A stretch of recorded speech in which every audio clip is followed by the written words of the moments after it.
Bonjour peuple de Dieu, c'est encore un privilège pour moi d'être là. Que le Seigneur soit béni. Avant que nous commençons, nous allons prier.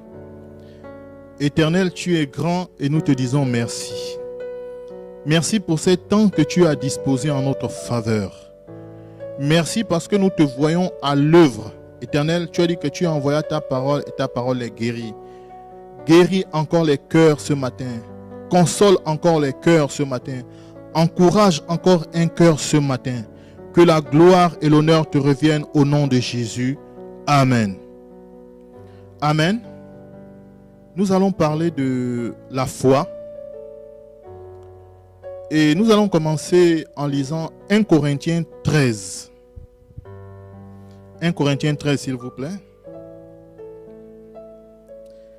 1 Corinthiens 13, c'est le verset 13 qui m'intéresse. Mais je vais commencer quand même à partir du verset 1. Quand je parlerai les langues des hommes et des anges, si je n'ai pas la charité, dans d'autres versions, si je n'ai pas l'amour, je ne suis rien. Je suis un airain qui résonne ou une cymbale qui retentit.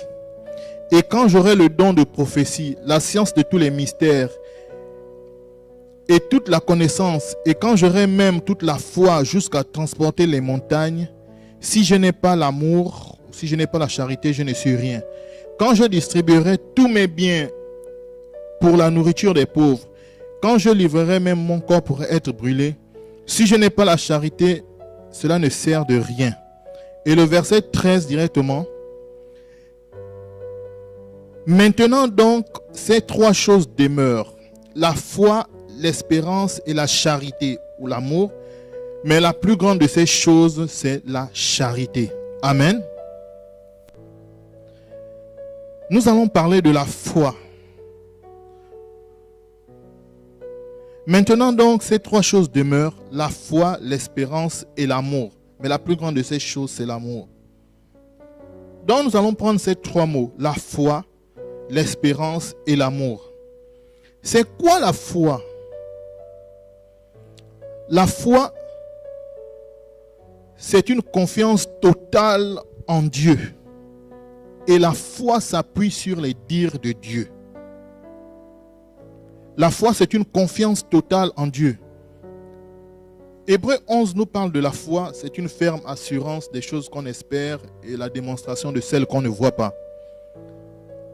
La foi, c'est une confiance totale en Dieu.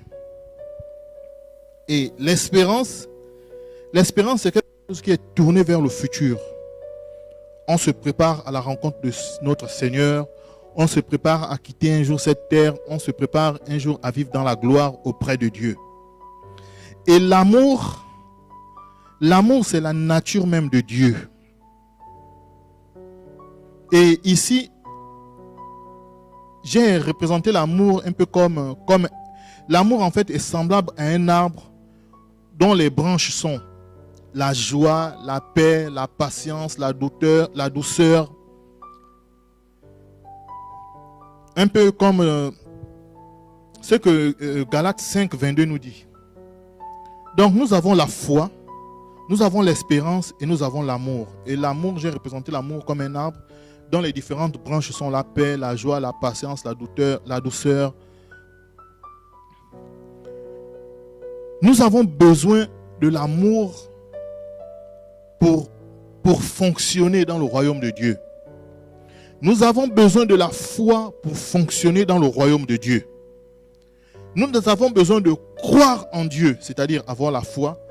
Nous avons besoin d'avoir l'amour, c'est-à-dire la nature de Dieu, pour avancer sur le chemin qu'il a lui-même tracé. En répandant le royaume pour que le monde s'apprête à sa venue, pour que le monde se prépare à sa venue.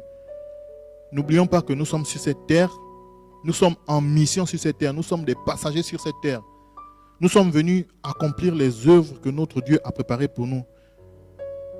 Mais nous nous attendons à repartir, rencontrer notre époux.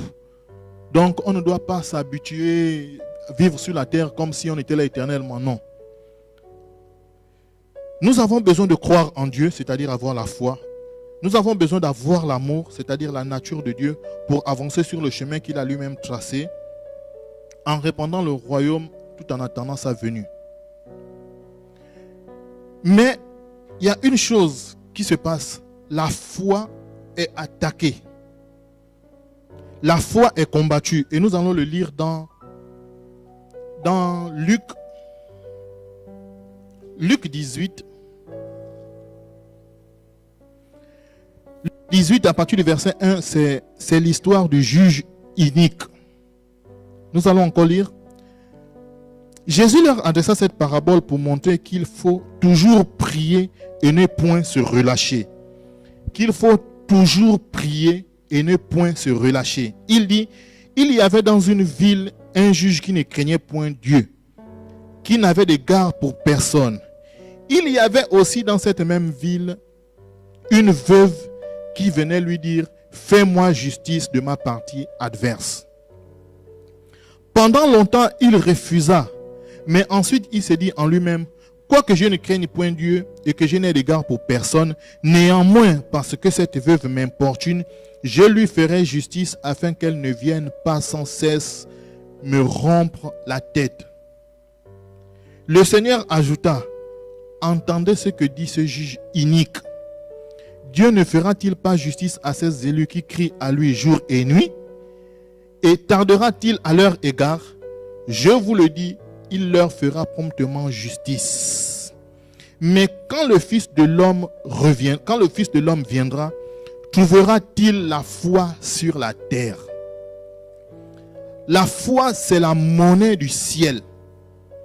Pour fonctionner sur la terre, pour fonctionner dans le royaume de Dieu, nous avons besoin de la foi.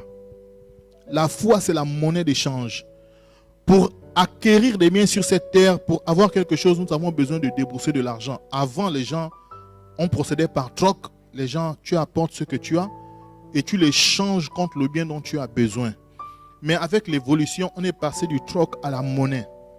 Donc, pour acquérir un bien, un téléphone, la nourriture ou quoi que ce soit, tu es obligé de sortir de l'argent, tu es obligé de débourser de l'argent. Mais pour ce qui concerne le royaume des cieux, c'est la foi qui te permet de saisir ce qui se trouve dans le royaume de Dieu et de l'amener à l'existence. La foi donc est attaquée parce que le chrétien, pour fonctionner, a besoin de la foi. Mais avec l'évolution du monde, tellement de choses sont venues mettre et sont venues faire écran à Dieu. Le monde évolue et tout est fait pour détourner l'homme de la foi en Dieu. Lorsque quelqu'un est malade, il suffit de prendre un médicament. Lorsque quelqu'un a besoin de commander la nourriture, avec l'évolution, il y a des applications pour ceci. Applications pour faire ceci, logiciels pour faire cela. Tellement de choses sont venues, c'est vrai, pour simplifier la vie. Mais ces choses aussi sont venues pour vouloir faire croire à l'homme qu'il n'a pas besoin de Dieu. Il peut simplement se tourner vers la technologie. Quelqu'un a un problème de cœur, il suffit qu'il aille dans une structure hospitalière spécialisée. On fait une opération à cœur ouvert. On répare le cœur et la personne se relève, les choses redémarrent. Quelqu'un a un pied qui est cassé, on fait simplement... En fait, la médecine, l'évolution, les choses ont tellement évolué à tel point que... Et même, il y a des véhicules aujourd'hui pour conduire, il suffit simplement de parler. Tellement de choses, la technologie a tellement évolué que les gens se demandent, toutes ces choses sont venues comme pour vouloir prendre la place de Dieu. À tel point que les gens se disent, on n'a plus besoin de Dieu, on n'a pas besoin de Dieu, puisque pour fonctionner, il suffit simplement de lever notre intelligence et puis les problèmes sont simplement résolus. La technologie, les applications, la médecine, tellement de choses sont venues, tellement de choses ont pris la place et ont essayé de reléguer, pas essayer, relaie Dieu au second plan. Donc la foi est attaquée par toutes ces choses. La foi est attaquée par toutes ces choses. Et le Seigneur dit bien, lorsqu'il reviendra, est-ce qu'il trouvera la foi? Est-ce qu'il trouvera la foi?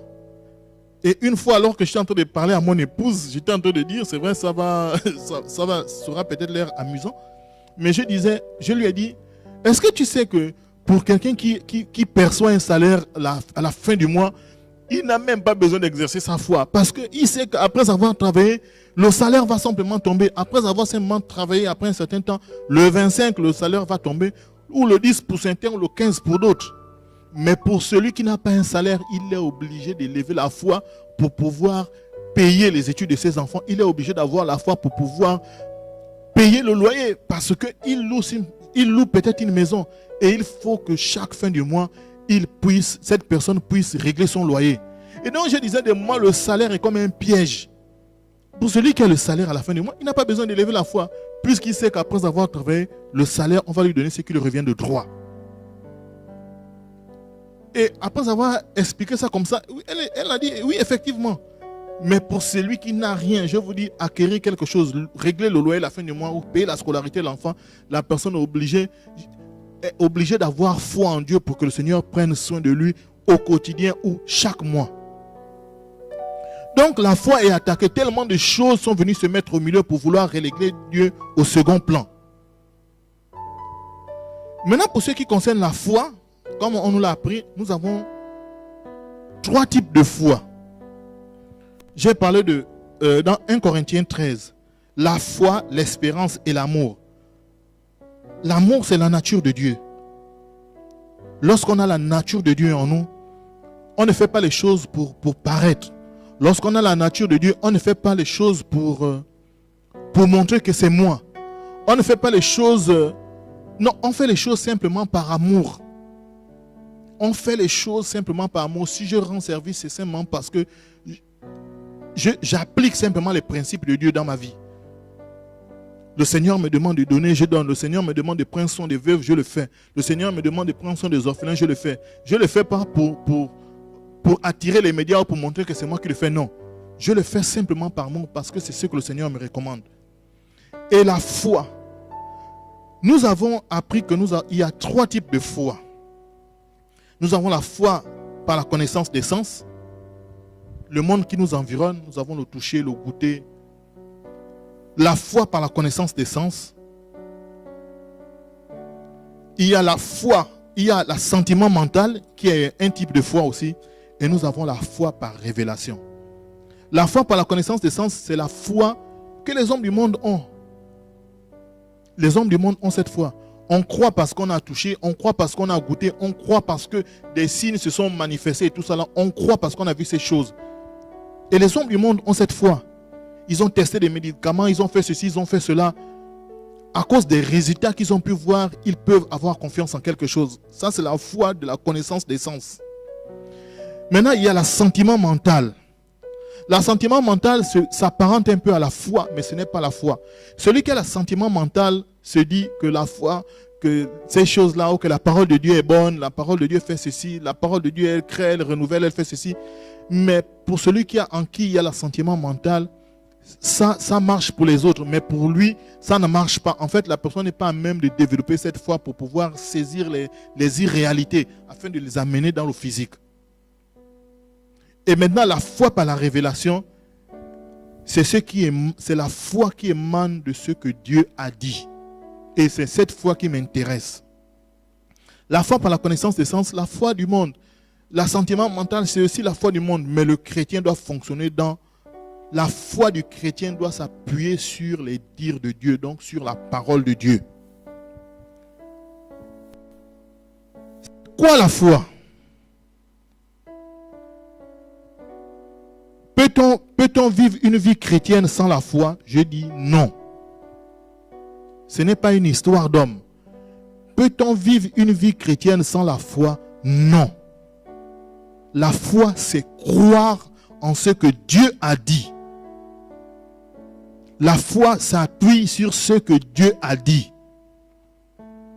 La foi, c'est la monnaie du ciel. C'est quoi la foi? Hébreux 11 nous dit, or la foi est une ferme assurance des choses qu'on espère, une démonstration de celles qu'on ne voit pas. Hébreux 11, verset 6. Or, je vais prendre même à partir du verset 5.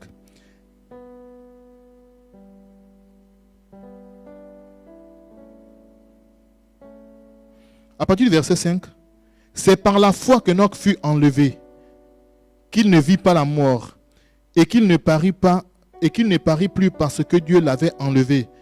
Car avant son enlèvement, il avait reçu le témoignage qu'il était agréable à Dieu. Sans la foi, il est impossible de lui être agréable. Car il faut que celui qui s'approche de Dieu croit qu'il existe et qu'il est le rémunérateur de ceux qui le cherchent. Verset 1. Or, la foi est une ferme assurance des choses qu'on espère et une démonstration de celles qu'on ne voit pas. Hébreux 11, 1. Or, la foi est une ferme assurance des choses qu'on espère et une démonstration de celles qu'on ne voit pas. Ça veut dire que celui qui a la foi, les choses ne sont pas encore manifestes, mais il a déjà contemplé ces choses en fait. La foi a permis qu'il voit ces choses qui n'existent pas encore. Et il peut en parler comme si elles étaient devant lui, parce qu'il a déjà eu la vision, il a déjà eu l'image de ces choses. Donc ça veut dire que la foi, ce n'est pas du domaine humain, ce n'est pas humain. Il faut avoir une confiance totale en Dieu, et c'est Dieu qui ouvre tes yeux pour pouvoir voir ces choses qui ne sont pas encore à notre niveau. C'est quoi la foi? La foi, c'est une confiance totale en Dieu, une confiance totale en la parole de Dieu. Peut-on vivre une vie chrétienne sans la foi? Non. Parce que il faut aller voir les choses que Dieu a déjà préparées pour pouvoir les amener ici sur terre. Mais si tu ne crois pas en Dieu, comment tu peux contempler ces choses? La foi, c'est la monnaie du ciel. C'est par la foi qu'on accepte Christ, en étant convaincu par la parole de Dieu. C'est par la foi qu'on accepte Christ. Et ça, c'est une folie pour certaines personnes. Comment simplement après de simples paroles, quelqu'un peut décider, peut pleurer ou quelqu'un peut se repentir? Non, c'est simplement parce que Dieu vit dans sa parole. Et lorsque quelqu'un écoute cette parole, c'est Dieu qui est en train de frapper à la porte de ton cœur et la personne s'abandonne simplement à Dieu. La foi, c'est la monnaie du ciel. C'est par la foi qu'on accepte Christ. C'est par la foi qu'on accepte Christ, en étant convaincu par la parole de Dieu. La prière aussi est un acte de foi. La prière aussi est un acte de foi.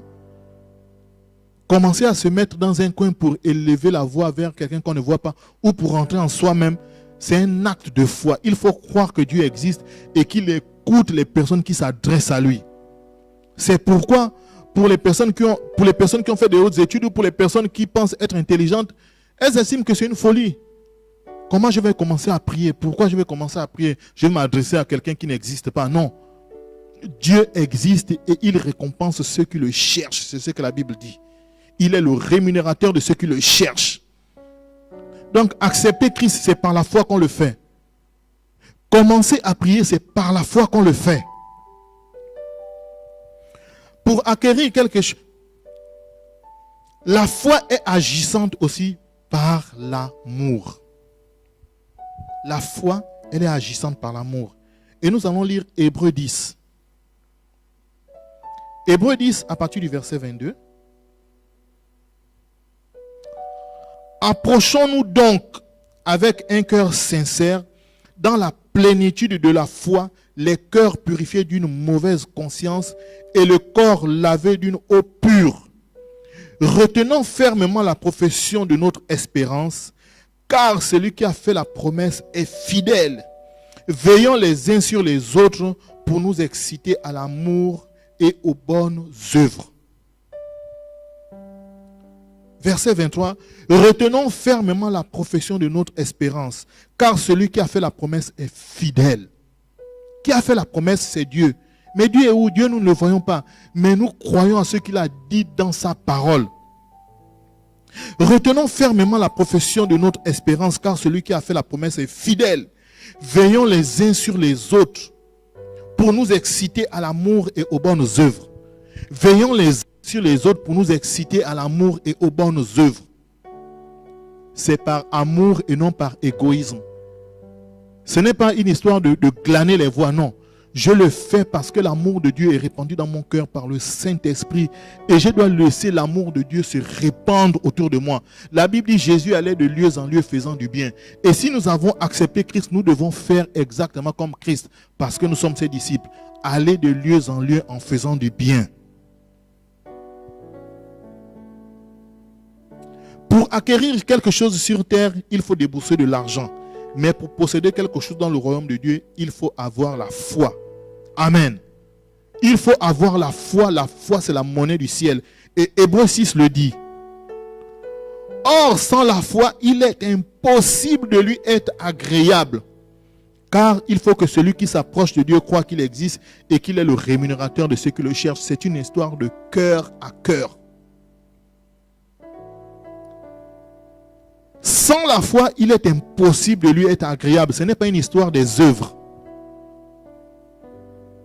Ce n'est pas des œuvres. Ce n'est pas parce que tu vas te martyriser, ce n'est pas parce que tu vas t'égorger, ce n'est pas parce que tu vas faire ces choses. Non.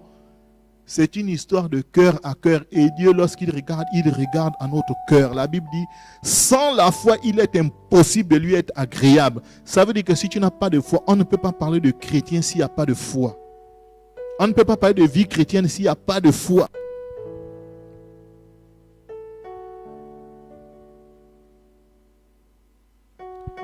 Et nous allons lire un autre verset. Dans Jacques, nous allons lire. Je vais reprendre Hébreux 11 au verset 6. Or, sans la foi, il est impossible de lui être agréable.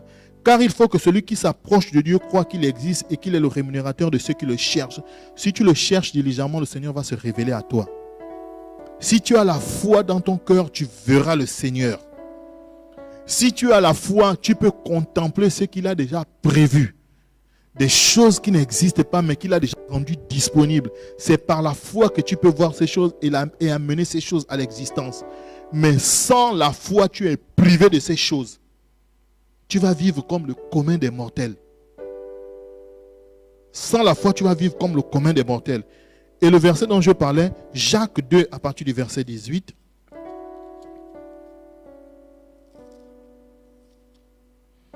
Jacques 2, verset 18 dit ceci. Mais quelqu'un dira, toi tu as la foi et moi j'ai les œuvres. Montre-moi ta foi sans les œuvres et je te montrerai la foi par mes œuvres. Amen. Quelqu'un dira, toi tu as la foi, mais moi j'ai les œuvres.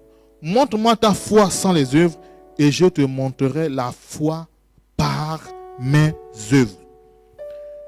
De la même manière que notre langage et nos actes révèlent le fond de nos cœurs, de cette même manière, notre langage et nos œuvres, si nous avons oui ou non la foi. La foi a un langage. La foi a une attitude. Amen. Celui qui a la foi a un langage. Ce n'est pas une histoire de demain, je ferai par la grâce de Dieu, vraiment. Par la grâce de Dieu, par la grâce de Dieu. Ce n'est pas une histoire de par la grâce de Dieu. Celui qui a la foi possède, c'est ce que la Bible dit. La foi a un langage et le langage de la foi c'est maintenant. Maintenant je l'ai. Maintenant, maintenant, maintenant. Et celui qui a la foi a une attitude, il a une façon de fonctionner. De la même manière que lorsque quelqu'un se comporte devant vous, vous pouvez dire que cette personne, elle n'est pas encore chrétienne. Parce que si c'est pour les chrétiens, il y a tellement de personnes qui disent qu'elles sont chrétiennes. Tellement de personnes. Parce que quelqu'un fait jouer la musique de la louange dans sa voiture toute la journée. Parce que la personne dort avec la Bible sous l'oreiller, ou bien parce qu'elle a la Bible tout le temps au bureau, la personne te dit qu'elle est chrétienne. Il suffit de voir les agissements de cette personne, tu peux savoir si la personne est chrétienne ou pas. De la même manière que ces choses sautent aux yeux, de la même manière, celui qui est véritablement enraciné en Christ peut savoir s'il y a véritablement la foi dans une personne ou pas. La foi a un langage, la foi a une attitude. Le langage de la foi, c'est maintenant. Maintenant, je l'ai. Maintenant, maintenant, maintenant, maintenant. La foi a un langage. Et la foi a une attitude, une façon de fonctionner. Les citoyens du ciel fonctionnent de la même manière. les citoyens américains ne fonctionnent pas comme les Gabonais. Les Américains se prennent pour les plus puissants. Ok, ils ont été élevés comme ça là. Ils ont été élevés comme ça là, à l'image d'un cheval qu'on est en train de dresser. Voici la mentalité qu'on a inculquée. Les gens de certaines régions fonctionnent pareillement. Mais nous sommes des citoyens du ciel et nous devons parler comme des citoyens du ciel. Celui qui a fait la promesse est fidèle, c'est ce que la Bible dit. Celui qui a fait la promesse est fidèle. La foi a un langage. Lorsque vous parlez à un petit enfant, le petit enfant ne se pose pas la question de savoir est-ce que mon papa travaille ou est-ce que mes parents travaillent. Il sait seulement que lorsque le papa s'habille le matin, il sort de la maison. Papa, il faut m'apporter ceci, ou maman, il faut m'apporter ceci. Dès que le papa a dit oui, quand je rentrerai, je vais apporter, l'enfant est dans le repos. Il connaît en qui il a mis sa confiance. Et celui qui a la foi connaît en qui il met sa confiance. Et l'exemple que nous avons, c'est l'exemple de David.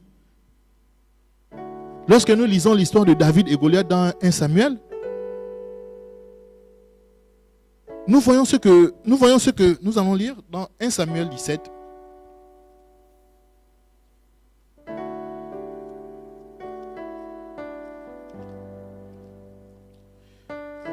Dans 1 Samuel 17, à partir du verset 45,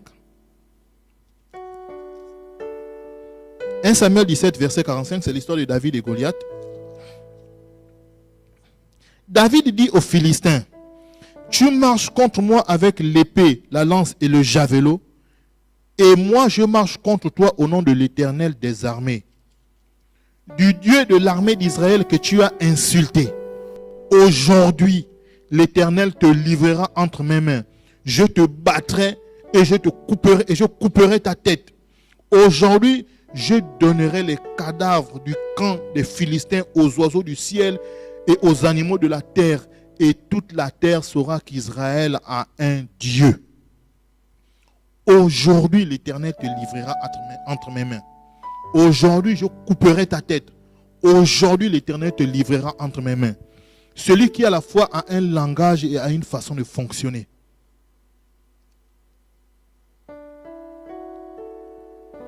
Par la manière avec laquelle tu fonctionnes, on peut savoir si tu es un homme de foi.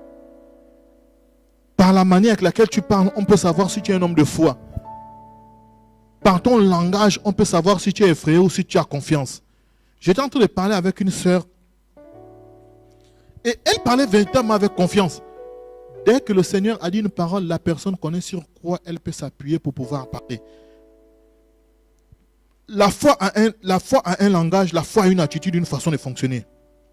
Nous voyons ce que David a dit ici à Goliath. Lorsqu'on parle de l'histoire de Goliath, ou pour les gens qui nous suivent pour la première fois, Goliath c'était un costaud, un géant. C'était une guerre, il s'agissait d'une guerre entre l'armée d'Israël et les Philistins. Bon, Goliath qui est tellement puissant, estime, bon, ce n'est pas la peine qu'on se salisse. Choisissez une personne en face qui viendra me combattre. Si la personne me bat, nous les Philistins, nous deviendrons les esclaves du peuple d'Israël. Voici les paroles sur lesquelles Goliath était allé.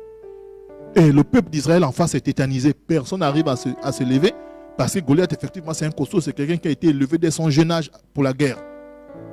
C'était un combattant né. De la même manière que lorsqu'il s'agit des courses hippiques, il y a des chevaux.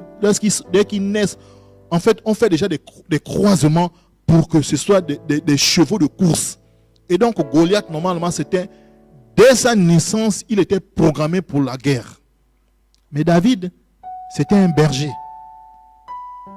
Mais David savait que nous sommes le peuple d'Israël. Il avait cette réalité-là en lui. Goliath s'est levé, il a méprisé l'armée du Dieu d'Israël. Il n'y avait pas de problème. Mais lorsque David arrive, le peuple est en train de camper en face du camp des Philistins. Et personne n'arrive à bouger le doigt parce que Goliath a parlé. Mais David, qui avait fait des exploits avec le Seigneur, savait que celui qui m'a délivré de la main de l'ours et de la gueule du lion est capable de faire au-delà. Donc, David prend son courage, il va vers Goliath. Il lui dit, tu marches contre moi avec la lance, le javelot, mais moi je marche contre toi au nom de l'Éternel des armées, le Dieu d'Israël que tu as insulté. Aujourd'hui, le Seigneur va te livrer entre mes mains. David avait un langage. David qui était berger, mais qui connaissait les exploits qu'il avait fait avec le Seigneur lorsqu'il se présente devant Goliath. Il utilise le même langage. Parce que Goliath a insulté également. Mais David, il brandit la parole de Dieu. Il dit, aujourd'hui, l'Éternel va te livrer entre mes mains. Et c'est exactement ce que le Seigneur a fait. Nous allons lire, la Bible nous parle des héros de la foi. Lorsqu'on parle des héros de la foi, ce sont des personnes qui, par leurs actes, ont prouvé qu'ils avaient la foi. Et nous allons lire donc Hébreux 11. Hébreux 11 à partir du verset 12.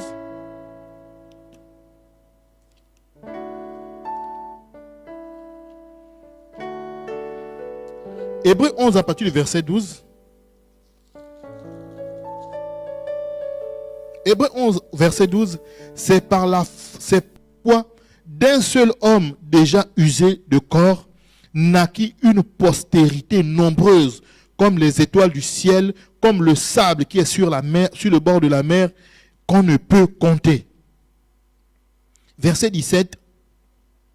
C'est par la foi qu'Abraham offrit Isaac lorsqu'il fut mis à l'épreuve et qu'il offrit son unique fils, lui qui avait reçu les promesses.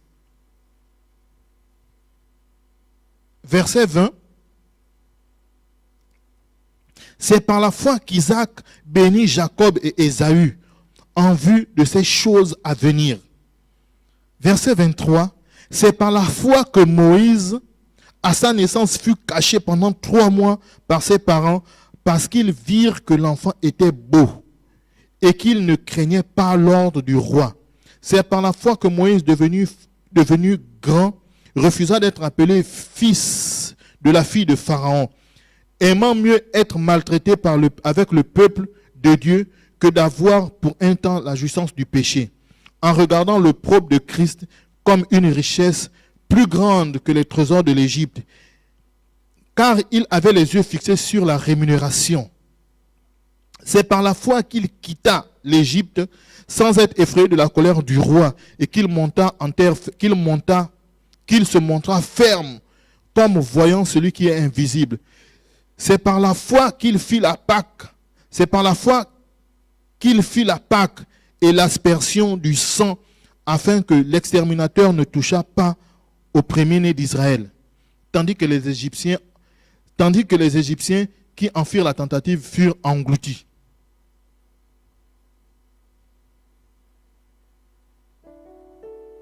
C'est par la foi qu'ils traversèrent la mer Rouge comme un lieu à sec, tandis que les Égyptiens qui en firent la tentative furent engloutis. Lorsqu'on part en Égypte,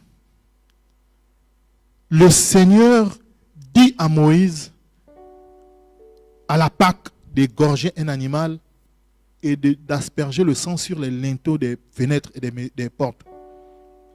C'est ce que Moïse a fait, parce que l'ange exterminateur devrait passer. Mais pour croire en ce que Dieu avait dit à ce moment-là, il fallait véritablement avoir la foi. Et on dit que lorsque les Israélites l'ont fait, il n'y a pas eu de décès dans le camp Israël. La mort, par contre, a frappé chez les Égyptiens. C'est par la foi, c'est par la foi. Lorsqu'on lit Hébreux 11 à partir du verset 12, c'est par la foi, c'est par la foi, c'est par la foi, c'est par la foi. On voit comment ces personnes ont cru au dire de Dieu et les personnes ont simplement agi et on voit le résultat. Celui qui a la foi, lorsqu'il agit, on voit le résultat. Abraham était en train d'attendre un enfant depuis longtemps. Mais lorsque le Seigneur lui a dit que de toi, des nations naîtront de toi, Abraham est rentré dans le repos. Et on voit la naissance de son fils. C'est vrai qu'il a voulu, il est passé par Agar, mais il a simplement continué de persévérer et nous voyons ce qui s'est passé. Ensuite, le Seigneur demande à Abraham, sacrifie-moi ton fils, ton unique fils. Abraham, sans se poser simplement de questions, soulève l'enfant et part avec l'enfant pour aller sacrifier l'enfant. Et lorsque l'enfant demande où est-ce que nous allons, papa, il dit, nous allons adorer notre Dieu. Abraham était prêt à sacrifier le fils qu'il avait longtemps attendu. Mais lorsque le Seigneur a vu son obéissance, le Seigneur a dit que cet homme a véritablement la foi. Cet homme a véritablement confiance en moi.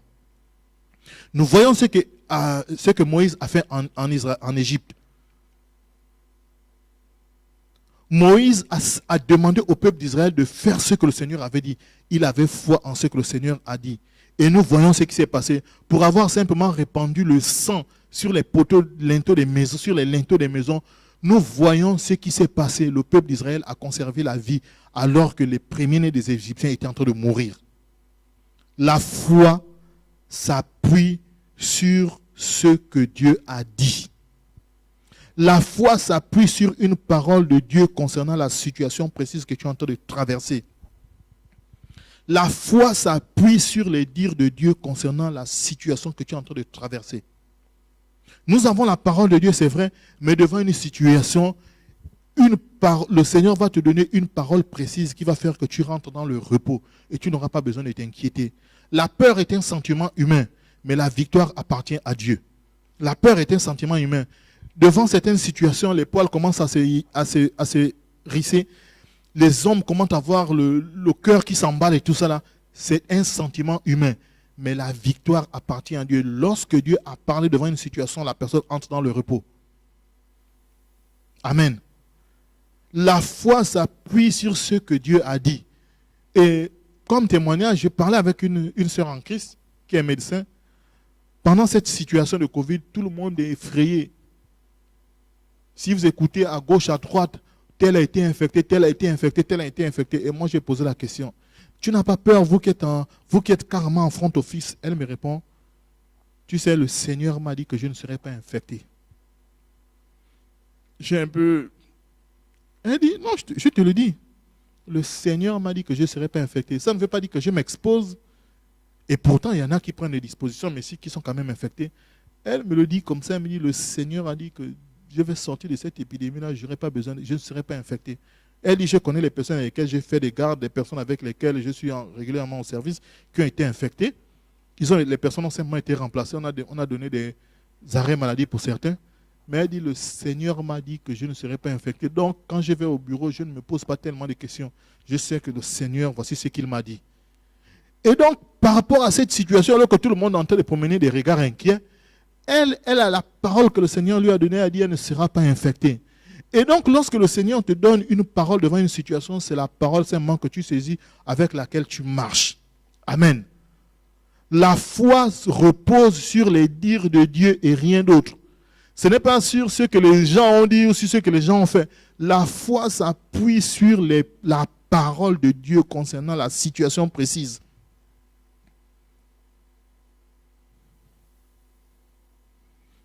Aussi longtemps que le Seigneur n'a rien dit, une personne peut être troublée, effrayée, inquiétée. Mais une fois la parole du Seigneur se révèle à cette personne, la personne rentre dans le repos. Amen. Aussi longtemps que le Seigneur n'a rien dit, une personne peut être troublée, elle peut être inquiétée.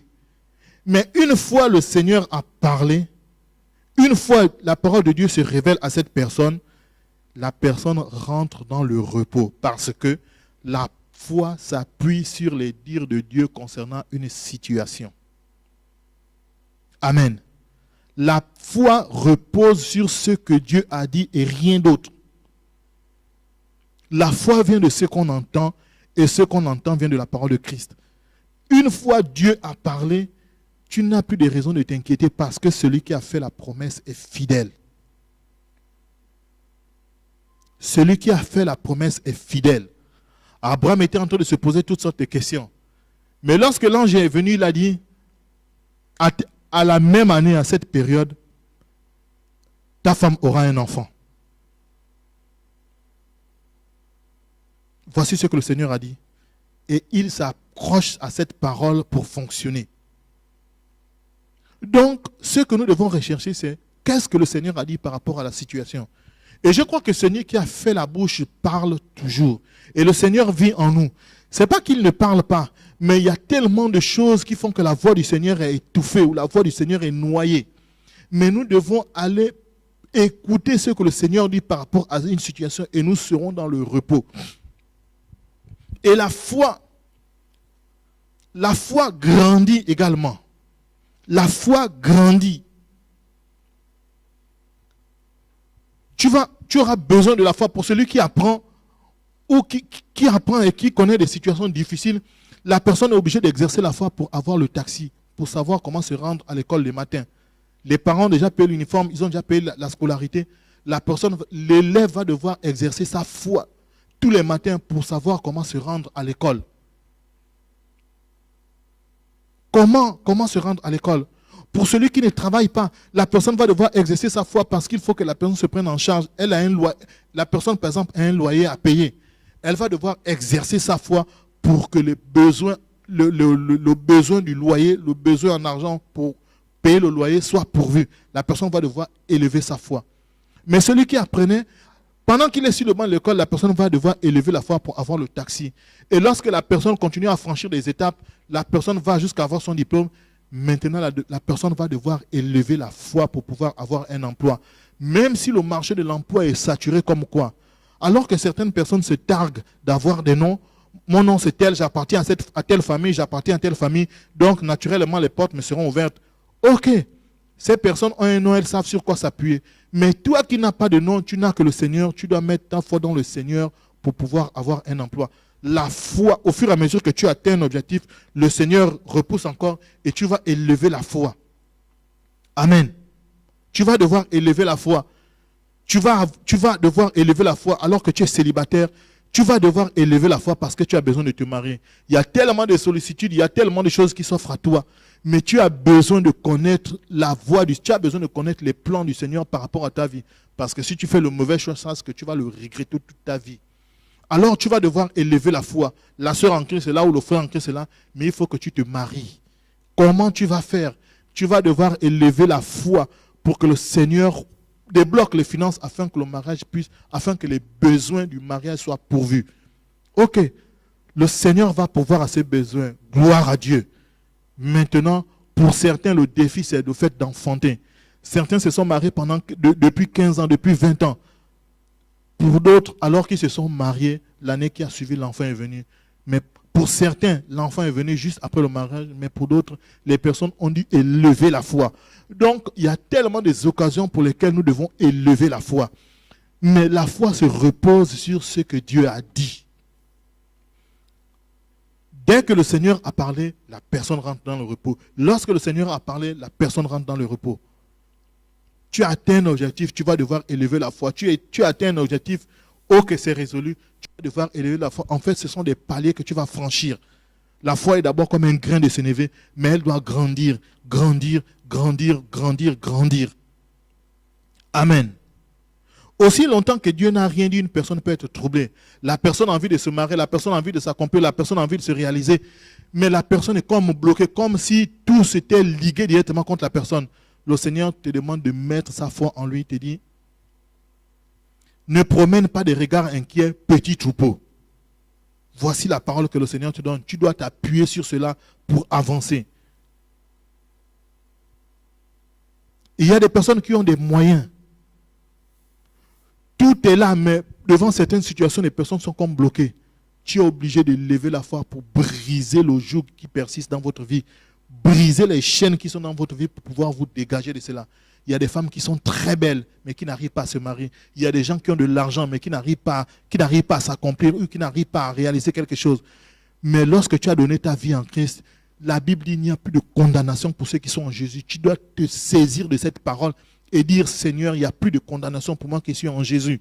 Tu dois devoir élever ta foi afin que le monde sache que tu pries un Dieu vivant. Parce que à partir du moment où tu donnes ta vie en Christ, tous les projecteurs sont sur toi. Et il faudrait que tu marques la différence. Donc ton défi est encore de taille. Il faut montrer au monde que tu as un Dieu vivant. Amen. Tu as exercé la foi pour des petites choses. Ça a commencé par la fièvre, ça a commencé par les maux de tête, ça a commencé par ceci.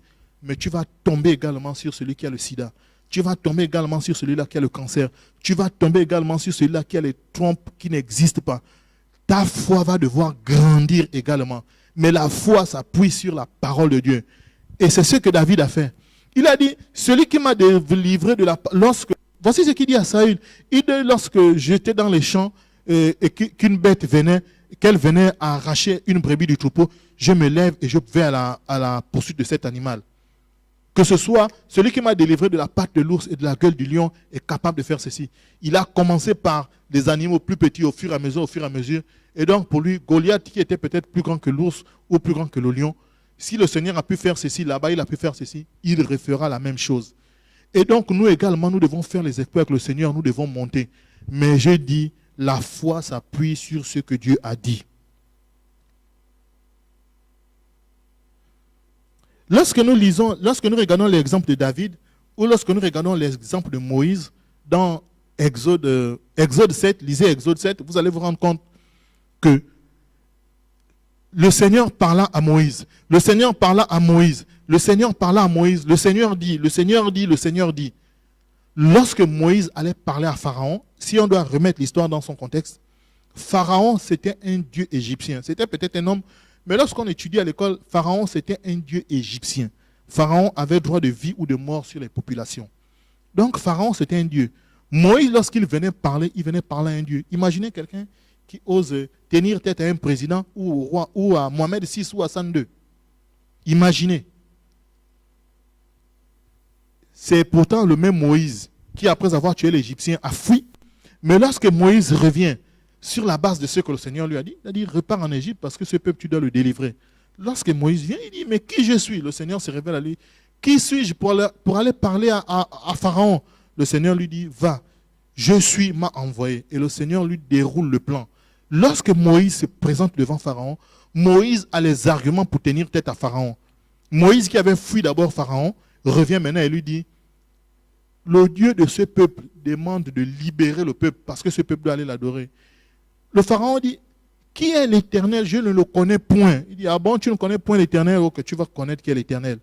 Et on parle des différentes plaies qui se sont abattues sur l'Égypte. Moïse avait des arguments pour parler à Pharaon parce que le Seigneur avait parlé. Et donc, lorsque le Seigneur te parle, ta foi est boostée, ta foi est encouragée.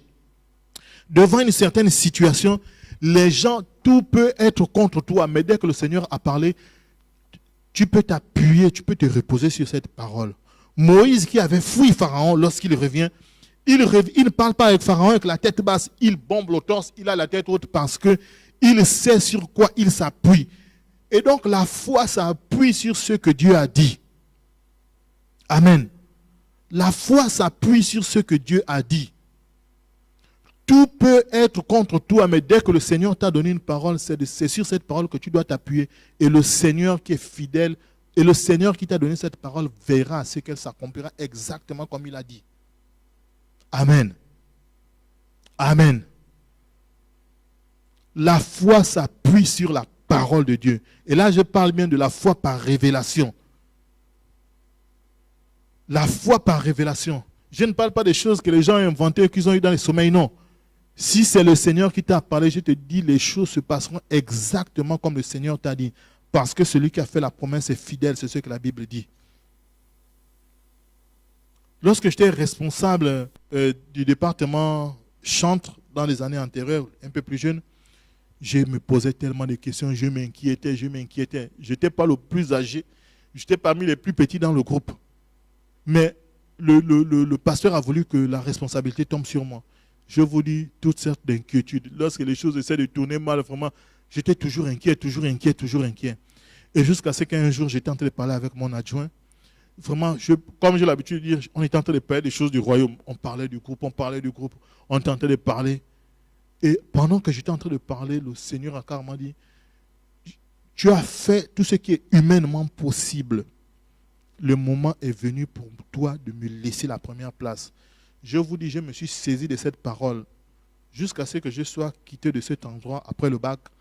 Je suis resté le responsable et les choses se passaient exactement comme le Seigneur avait dit.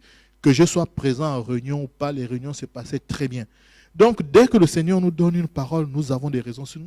Nous avons intérêt à nous appuyer sur cette parole parce que celui qui a fait la promesse est fidèle. Amen. Celui qui a fait la promesse est fidèle. Lorsqu'il s'est agi de me marier également, c'était la même chose. J'ai dit, Seigneur, il faut pouvoir au moins. Alors qu'on était en train de décider comme ça au bureau, tu vas te marier quand, tu vas te marier quand. Les uns et les autres avaient choisi des dates et moi je suis resté là, j'ai dit en 2015, parce que je sentais que c'était le moment pour moi. J'ai dit en 2015, je vais me marier. En 2015, je vais me marier. Mais Seigneur, je compte sur toi pour pouvoir au moyen financier. Et le Seigneur a agi exactement comme ça. Lorsque je me marie, je sors de mon mariage, je sors de notre mariage sans aucune dette. Je n'ai pas eu besoin de prendre un crédit alors que j'étais allé voir ma maman en province et on était en train de parler. Quelqu'un vient là avec sa révélation. Oh, tu as envie de prendre un crédit, tu as envie de prendre un crédit. Je suis resté, je l'ai regardé, j'ai souri. Mais le Seigneur m'avait dit que je sortirais de là sans rien. Et je vous dis, je suis sorti de ce mariage sans aucune dette. Sans aucune dette. Et j'ai dit que le Dieu, si c'est le Seigneur, lorsque le Seigneur approuve les voies d'un homme, la Bible dit, il dispose même le cœur de ses ennemis en sa faveur. Si le Seigneur est avec toi, tu as confiance en ce Dieu, il va disposer les choses véritablement pour toi. Et tu as besoin de lever la foi. Ta foi doit grandir. Elle doit remporter des défis au fur et à mesure, elle doit grandir. Et les choses se sont passées exactement comme ça.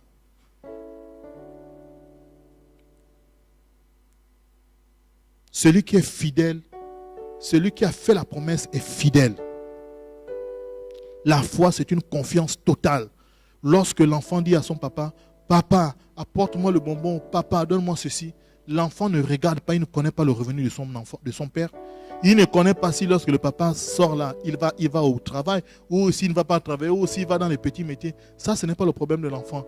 Il sait seulement qu'il doit demander à son père. Et dès que le papa a dit oui, l'enfant rentre dans le repos. Même si au cours de la journée, il peut faire des allusions, il va dire, oh, papa a dit ceci, papa a dit cela, parce qu'il a confiance en ce que son père a dit. Et Dieu qui est notre Père, vous pensez qu'il ne peut pas agir, il ne peut pas faire plus que le parent que nous avons? Dieu est véritablement fidèle et nous avons des raisons de nous accrocher à ce Dieu. Amen. Tu as besoin de lire la parole de Dieu pour connaître la pensée de Dieu. Tu as envie de te lancer dans un projet, tu as besoin de connaître la pensée de Dieu par rapport à cela. Sinon, tu vas aller te heurter contre un mur. Connaître véritablement ton Dieu. T'appuyer sur ce qu'il a dit pour te lancer en affaires. Tu penses que tu es doué pour ceci, mais si le Seigneur te dit va dans tel chemin, c'est parce qu'il sait qu'il va te baliser le chemin. Amen. Nous avons l'exemple de David et l'exemple de Moïse qui sont des exemples très parlants. Dès que le Seigneur parlait à Moïse, Moïse avait des arguments pour tenir tête à Pharaon. Dès que le Seigneur parlait à Moïse, Moïse avait des arguments pour tenir tête à Pharaon. Par ta foi, par les actes que tu poses, on peut savoir si tu es un homme de foi. Par le langage que tu tiens, on peut savoir si tu es un homme de foi. Et lorsque vous écoutez Moïse parler à Pharaon, il dit, le Seigneur a dit de laisser sortir mon peuple. Et Moïse ne dit pas que nous sommes en train de partir à la terre promise, non. Il dit, le Seigneur demande de laisser sortir son peuple pour que nous allons l'adorer. Amen. La foi, la sagesse aussi. Amen. Tu n'as pas besoin de dérouler ce que tu dois faire devant l'ennemi. Il dit, laisse sortir le peuple pour que nous allons adorer Dieu. Il faut faire preuve de sagesse devant certaines choses. Il y a des moments où tu dois parler, mais il y a des moments où tu dois savoir fermer ta bouche et ne pas dérouler les plans devant l'ennemi. Amen. La foi, c'est une confiance totale. Confiance totale, confiance totale. Le marché de l'emploi peut être saturé. Tu dis, tu as un Dieu puissant, Seigneur, c'est toi qui ouvres les chemins pour moi. Et le Seigneur va ouvrir les chemins. Lorsqu'il s'est agi lorsqu'on était en 3e année du BTS, ceux qui ont passé l'examen un an avant moi, qui sont partis, et lorsque j'essayais de parler, essayer de prendre un peu le pouls, comme on dit, plus de la moitié n'avaient pas encore trouvé des stages. Plus de la moitié, je vous dis, n'avaient pas encore trouvé les stages. Et moi, quand je viens, je soutiens, je termine encore avant toutes ces personnes. Mais elles étaient surprises. Qu'est-ce qui s'est passé? J'ai prié, j'ai répertorié les entreprises, j'ai répertorié comme on nous avait demandé de le faire. J'ai fait exactement ce que les enseignants demandaient, répertorier les différentes entreprises et puis essayer de vous lever. Mais moi, je ne me suis pas simplement levé, je suis resté à prier. J'ai d'abord envoyé des courriers. Ensuite, j'ai dit non, ce n'est pas une histoire d'envoyer les courriers. Je vais moi-même m'élever et aller faire le porte-à-porte. Mais j'ai visé juste, je n'ai pas même visé 10 entreprises. Je suis allé peut-être dans 4 entreprises comme ça, là, après, bon, sans conviction vraiment. Après, j'ai parlé avec un ami et j'ai pris le dossier, j'ai dit, Seigneur, je me lève en ce moment, je vais. Ceux-là qui n'ont pas trouvé le stage, ça c'est leur niveau. Mais moi, je sais que tu es fidèle et tu ferais exactement comme je veux. Il m'avait déjà donné les horaires et tout ça là, c'était vraiment un emploi du temps vraiment allégé. J'ai dit, Seigneur, c'est exactement là-bas où je vais aller. Il m'a dit, lorsque tu vas voir le vigile, ne t'arrête pas au vigile, va jusqu'à l'étage, tu vas directement, tu vas parler avec les responsables. Et c'est exactement ce que j'ai fait. J'ai demandé la convention à l'établissement parce que lorsque j'ai parlé avec les responsables des ressources humaines, il m'avait répondu, le responsable des partenariats avec les entreprises, il m'a répondu qu'on ne peut pas faire 3 conventions, on doit faire une seule convention. Donc, vous avez intérêt à viser juste. Donc, j'ai pris cette convention, je suis allé, j'ai dit, voici, j'ai fait la convention pour telle entreprise, je suis allé directement à l'État, j'ai dit, Seigneur, c'est ici où je vais passer les stages. Et quand je suis parti, j'ai déposé le dossier. Une semaine après, on m'a rappelé, on m'a dit que vous pouvez commencer. Le Seigneur est fidèle. C'est par les actes qu'on pose qu'on connaît si on a la foi ou pas. Et je vous dis, j'ai passé 6 mois dans le repos dans cette entreprise. Et après être parti de là-bas, l'entreprise m'a même rappelé encore, si vous voulez postuler, vous pouvez postuler. Et le temps où je suis resté là-bas, j'ai véritablement profité à parler de Christ. J'ai véritablement profité à leur montrer que je suis chrétien et voici les valeurs que je défendais. Et je crois que le nom du Seigneur a véritablement été glorifié dans cette entreprise. Amen. Nous avons besoin de lever la foi, mettre le Seigneur en avant. Montre-moi ta foi sans les œuvres et je te montrerai que j'ai la foi par mes œuvres. On parle des héros de la foi parce qu'on a vu comment ils ont agi. Les actes qu'ils ont posés, le langage, les exploits qu'ils ont manifestés prouvent à suffisance que ces personnes avaient la foi. Mais pour toi et moi, le Seigneur a parlé, nous avons sa parole. Nous avons intérêt à nous appuyer sur ce que le Seigneur a dit afin de pouvoir remporter les exploits. Amen.